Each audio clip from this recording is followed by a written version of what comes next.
सुबह की पहली किरण के साथ सुजतपुर गांव आजादी के रंगों में डूबा हुआ था।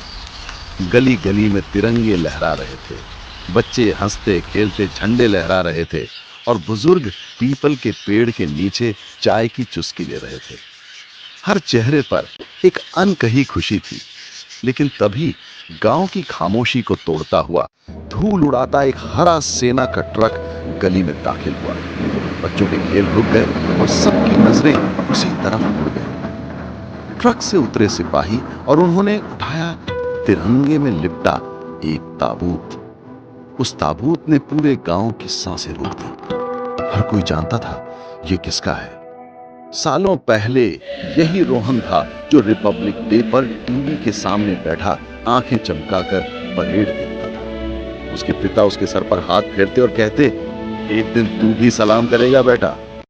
पिछले साल रोहन अपनी यूनिफॉर्म में गांव लौटा था। उसने सबके सामने कहा था, अगली बार मेडल लेकर आऊंगा। आज वही मां कांपते हाथों से तिरंगे को छू रही थी, जैसे अपने बेटे को आखिरी बार सहला रही। फ्रंट लाइन पर भी रोहन ने मुस्कुराना नहीं छोड़ा। वो और उसका दोस्त रोहित चाय के घूंट में भी जिंदगी ढूंढ लेते थे। उस रात उसने एक खत लिखा जिसकी पहली पंक्ति थी, अगर मैं लौटकर ना आऊं।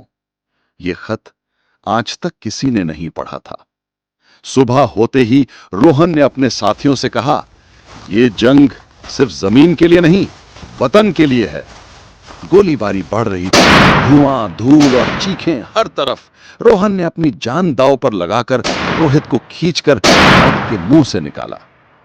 लेकिन किस्मत के पास उसके लिए आखिरी इम्तिहान था। एक गोली उसके सीने को चीरती हुई निकल गई और उस वक्त उसके यूनिफॉर्म पर बना तिरंगा पैच सूरज की आखिरी किरण में चमक रहा था। उस दिन पूरे गांव ने अपने बेटे को सलाम किया। सैनिकों ने हवा में गोलियां दागी और तिरंगा हवा में गर्व से लहराता रहा। रोहन के पिता ने कांपते हाथों से खत खोला। उसमें लिखा था, मां बाप को रोना नहीं, मैं वहीं रहूंगा जहां मेरा वतन है। गांव के बच्चों ने आसमान की तरफ देखा, जहां 3 फाइटर जेट तिरंगे के रंग छोड़ते हुए गुजर रहे थे।